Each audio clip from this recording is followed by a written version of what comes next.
¿Qué tal? ¿Cómo están?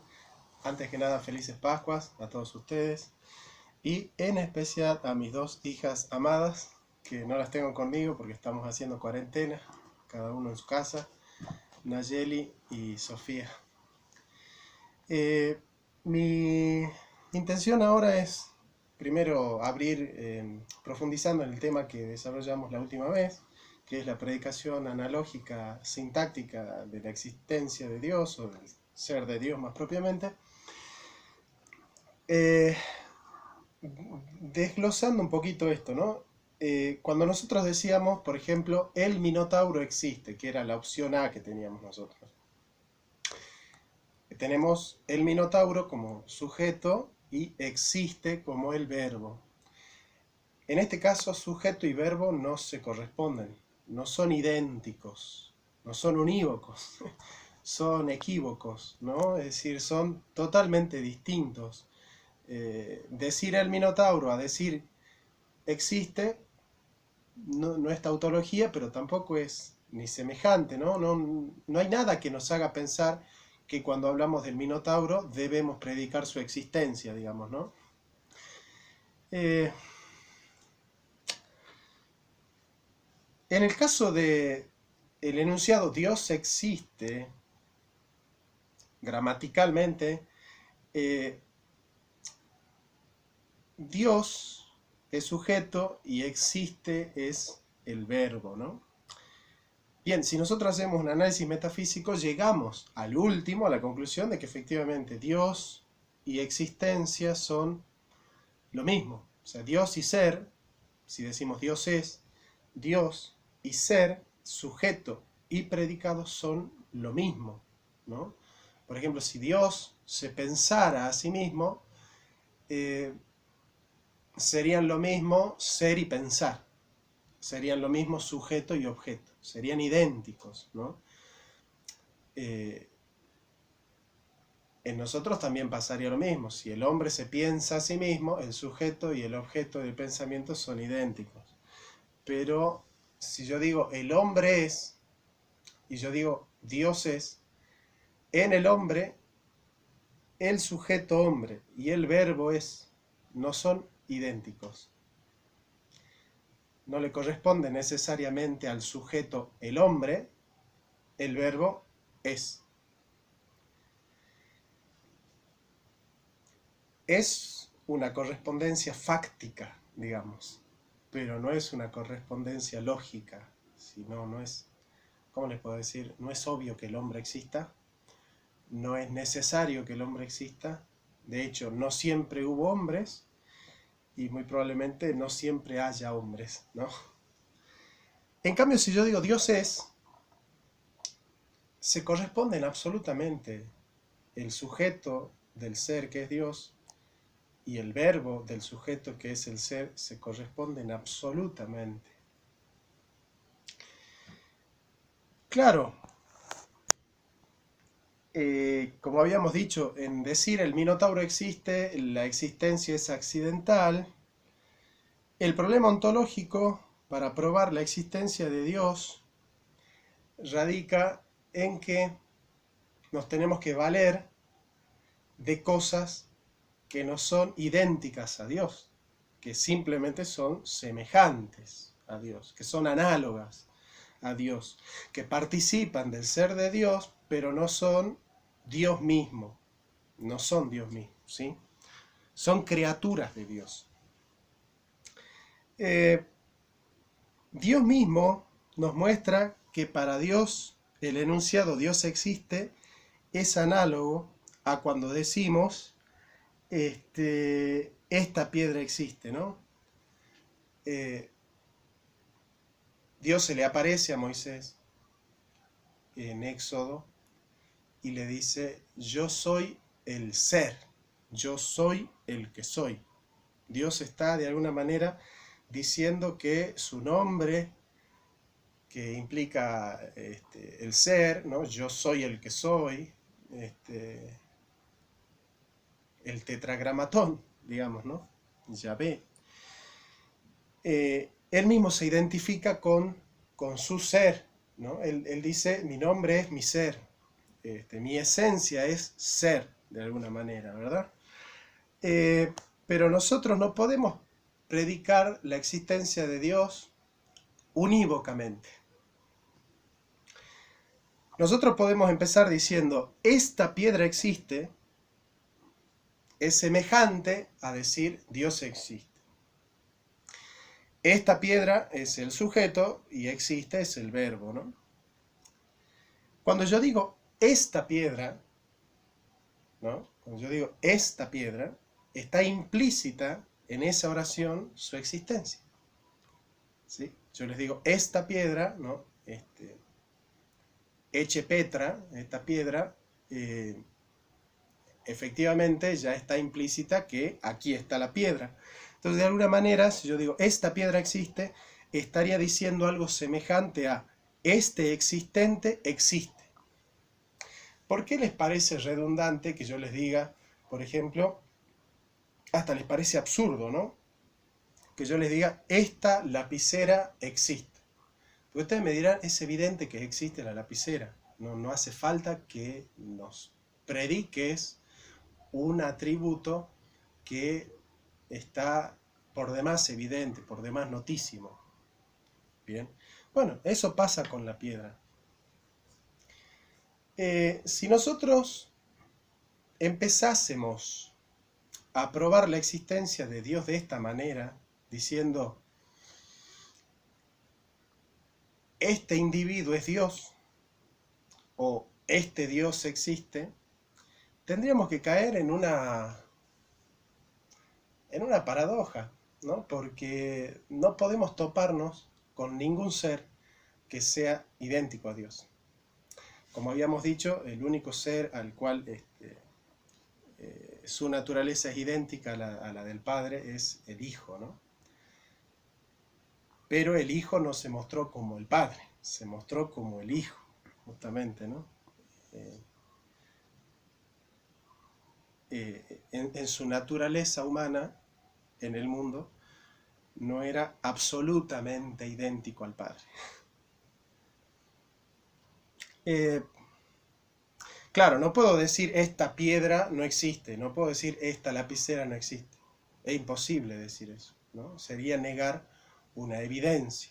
Pero sí puedo decir el Minotauro no existe. Como también el ateo puede decir Dios no existe.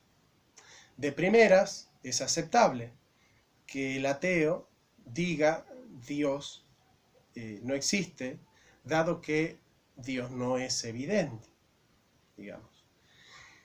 El problema metafísico es que nosotros no creemos solamente en las cosas que son absolutamente evidentes, claras y distintas. Es decir, nosotros nos movemos en nuestra vida, el 99,9% de los enunciados y de las cosas que nosotros vivimos, pensamos, sentimos y hacemos, están muy lejos de tener la claridad unívoca de las ciencias matemáticas con las que los ateos pretenden que los cristianos elaboren, enuncien y justifiquen la existencia de su Dios.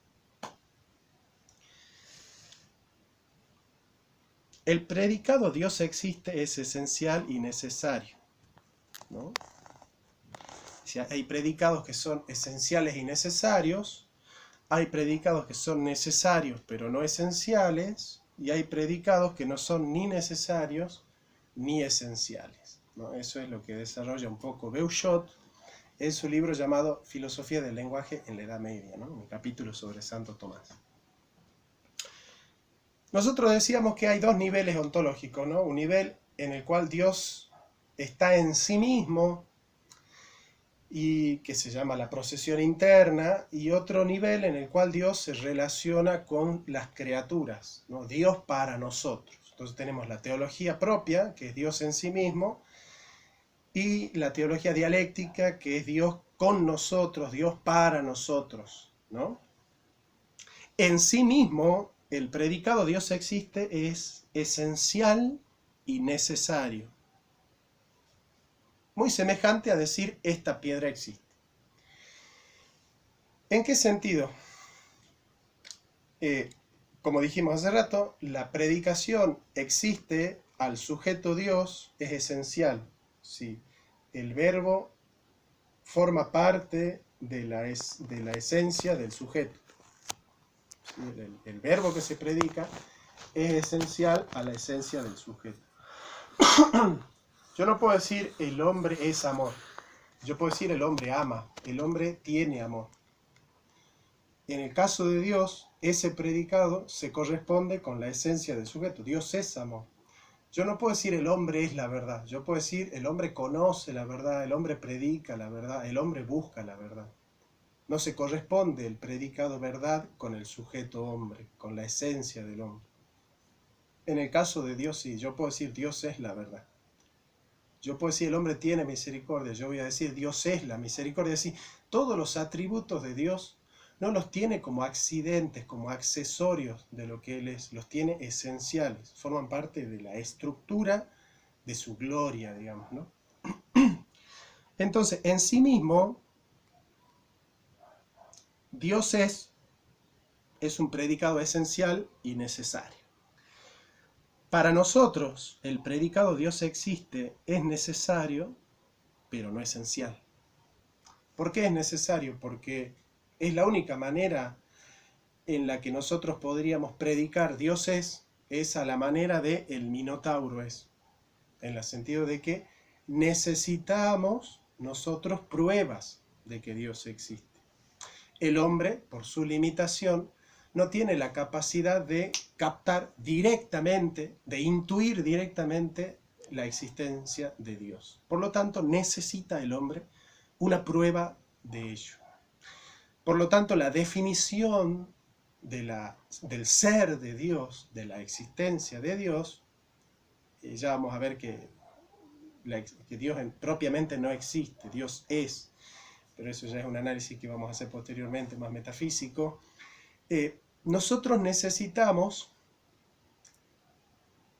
que se nos demuestre la existencia de Dios, que se nos pruebe la existencia de Dios al modo del Minotauro. ¿Por qué? Porque somos contingentes. Somos contingentes y la manera que tenemos de conocer también es de esa naturaleza. Es decir, necesitamos pruebas de ese ser necesario, digamos, ¿no?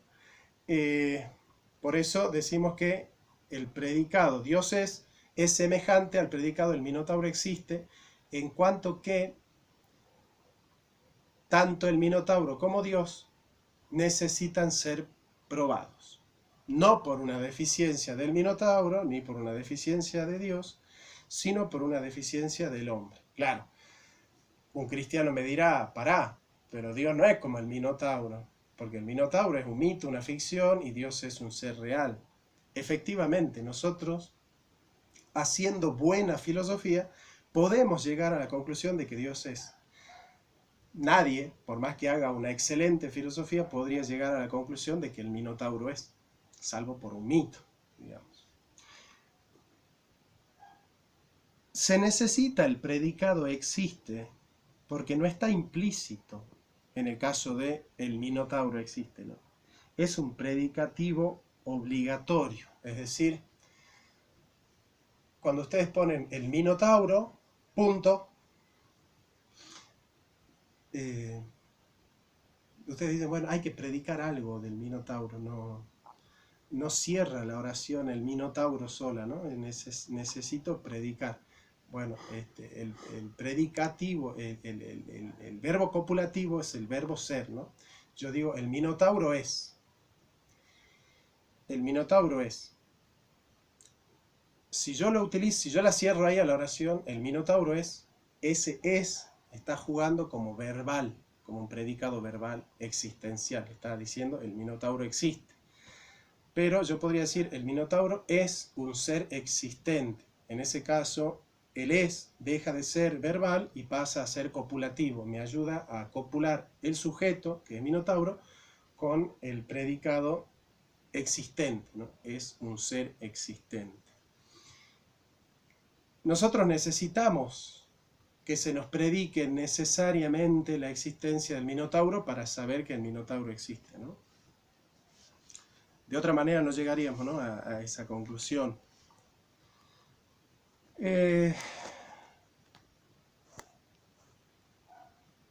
Como nosotros decíamos, Dios y ser son sujeto y verbo, son lo mismo, ¿no? La existencia está implícita en su esencia. No hay cópula. No hay cópula porque cuando nosotros decimos Dios es, tenemos la oración completa.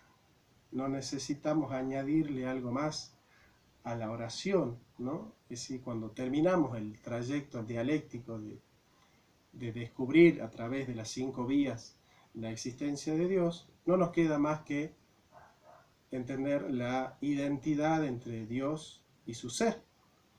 Por más que esa identidad nosotros la conozcamos análogamente, ¿no? Porque la analogía es el método de la semejanza propia de nuestra finitud, ¿no? La univocidad conoce las cosas idénticamente. Por ejemplo, yo digo, el círculo de madera y el círculo de cartón, ¿en cuántos círculos son exactamente iguales? Efectivamente, en cuanto que círculos, no en cuanto que seres materiales, ¿no? En cuanto que círculos, la idea de círculo que está en el círculo de cartón y en el círculo de madera es exactamente la misma, ¿no? La idea de cucaracha, en una o en otra cucaracha, la idea de cucaracha es la misma. Por más que las cucarachas no sean idénticas, la idea que nosotros tenemos de lo que es una cucaracha es unívoca.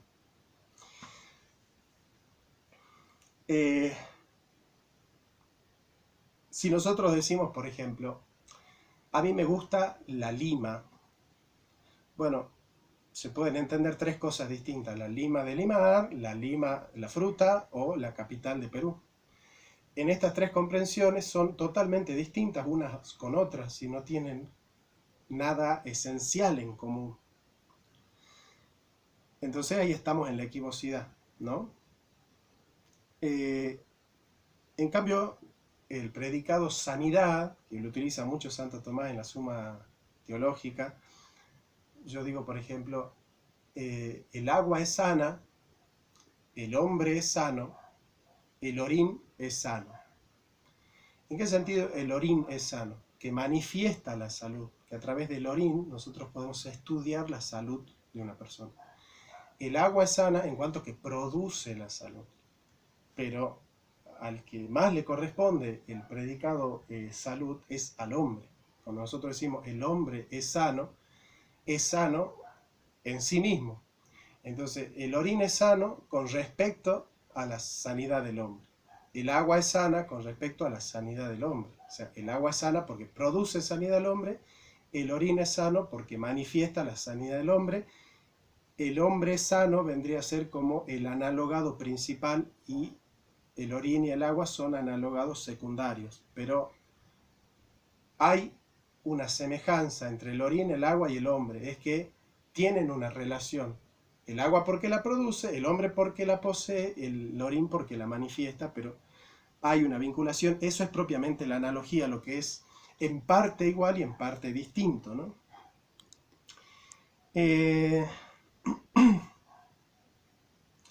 Claro, nosotros acá estamos en un terreno bastante difícil, ¿no? Nosotros habíamos dicho entonces que nos subsidiamos con la frase "el Minotauro existe" para sentir la necesidad de probar la existencia de Dios, para entenderla. Pero es impropia la analogía de Dios con el Minotauro porque Dios es más real que el Minotauro. Dios es absolutamente real, el Minotauro es absolutamente ficticio. Y entonces nosotros decíamos, no nos alcanza el lenguaje humano para hablar de Dios, ¿no? El lenguaje humano no llega a decirlo a Dios, no llega a encerrarlo a Dios, ¿no? A captarlo. Decíamos que decir Dios existe, como decir esta piedra existe, es un poquito más cercano, pero tampoco llega, porque Dios no es real al igual que la piedra. De hecho, la piedra es un ente y Dios no es un ente, Dios es el ser. Por lo cual ya vemos la fragilidad que tiene nuestro lenguaje, ¿no? Para hablar de dioses nuestro lenguaje no llega a decir lo que es Dios, ¿no? De hecho, en la Kabbalah, por ejemplo, el hecho de escribir la Biblia, de hablar de Dios con letras, ya es una idolatría, ¿no? Eso es muy interesante.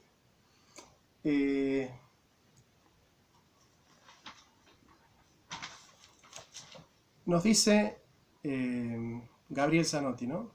Coherentemente con lo anterior, cuando Santo Tomás utiliza ejemplos de participación, da por sentado lo que sistematizó en la referida cuestión del veritate, a saber, que el ente trasciende, va más allá de los conceptos a los cuales se les puede hacer un agregado real, como por ejemplo, a animal se le puede agregar racional, o a lo racional, cuando lo racional no está realmente contenido en la noción de animal, es decir, no es necesario que el animal sea racional, ¿no? En cambio, todo es ente, en el sentido de que nada escapa a lo que de algún modo es, de algún modo, analogía, ¿no? Esto es importante, o de lo contrario Santo Tomás estaría cayendo en un platonismo puro y simple, al remontarse del ens participatum al ens per essentiam, ¿no? al ser por esencia, ¿no? Al esse per essentiam, diría yo. Como si dijera, existen los caballos, luego existe el caballo. Pero no, porque ens no es un concepto, es la afirmación del acto de ser que lleva, vía causalidad, el ens per essentiam, ¿no? El esse per essentiam. Y la vía causalidad es la referida de ente et essentia, ¿no? Tanto del veritate como del ente y de la esencia son textos anteriores a la Summa Teológica y a la Summa Contra Gentiles. Y acá nos quedamos. Nosotros dijimos que hay tres maneras de predicar: la unívoca, la equívoca y la análoga.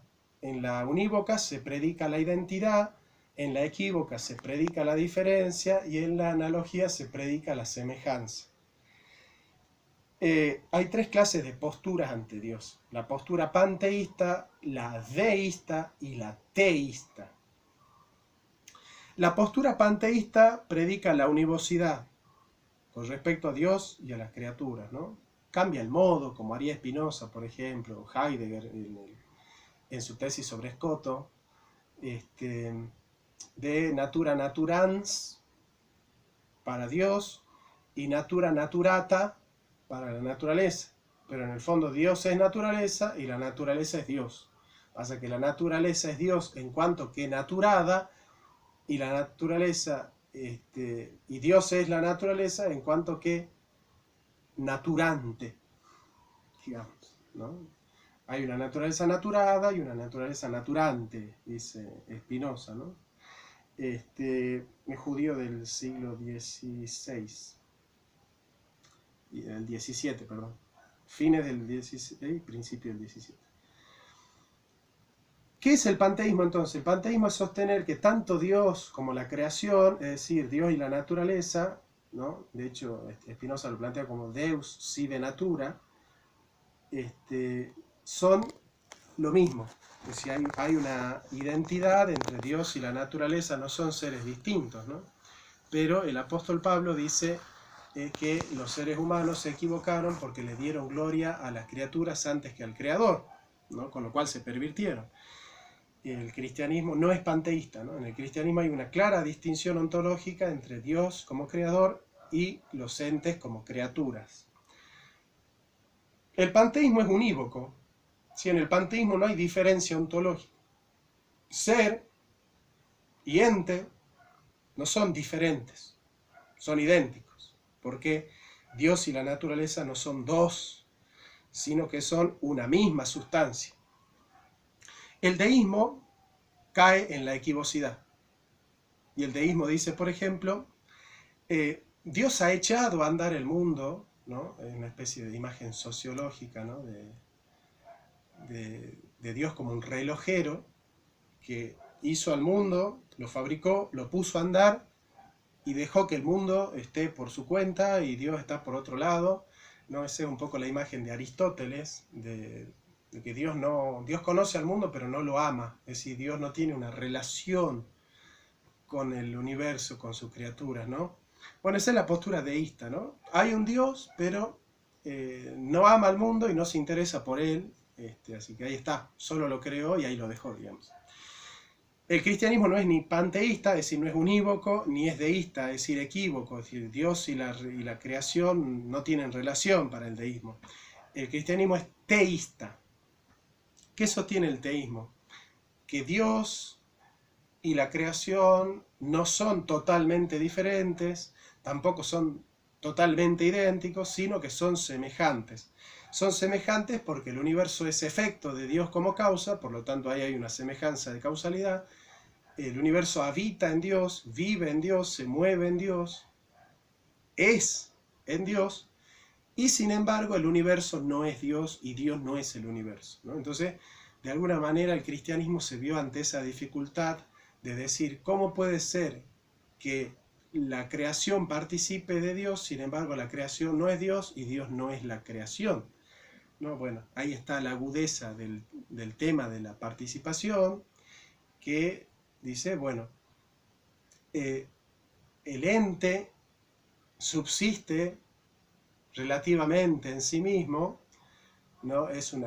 Tiene una subsistencia de segundo grado, digamos, pero en el fondo su subsistencia reposa en participar de la autosubsistencia de Dios. Es decir, todo ente, es subsistente, en cuanto que, como subsistente, reposa en una subsistencia mayor que subsiste por sí misma, que es el esse per se subsiste, ¿no? Dios es un ser que por sí mismo subsiste, que no necesita subsistir en otro. En cambio, la piedra, el árbol, necesitan subsistir en otro. En última instancia, en Dios, ¿no? Que es el ser. Entonces,